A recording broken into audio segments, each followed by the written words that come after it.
క్రీస్తు నామములో నా హృదయపూర్వక వందనాలు.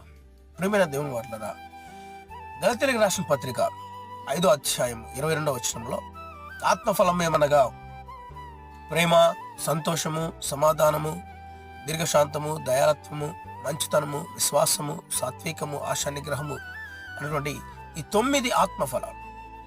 ఈ ఆత్మఫలాలన్నీ కూడా ఒకే ఆత్మఫలములో, ఆత్మఫలము అన్నాడు కానీ ఆత్మఫలములేమనగా ఆత్మఫలమేమనగా అన్నాడు. ఈ ఆత్మఫలములో ఈ 9 లక్షణాలు, ఈ 9 లక్షణాలు మనం కలిగి ఉంటే ఆత్మీయంగా మనం ఫలిస్తూ అభివృద్ధి పొందుతూ వాక్యం అనే ఆహారము చేత, ప్రార్థన నీటి చేత మనం నిత్యము పోషించబడుతూ ఆత్మలో ఈ ఫలభరితమైన జీవితాన్ని కలిగి మనం ఉంటే దేవుడిని ఆనందింపజేసిన వారు అవుతాం. మన ఫలము ద్వారా దేవుడు ఆనందించిన వాడు అవుతాడు. కనుక ఖచ్చితంగా ఫలిద్దాం, అభివృద్ధి పొందుదాం, అనేకులకు ఆశీర్వాదకరంగా మారుదాం. దేవుడి మాటలు దీవించును గాక. ఆమేన్.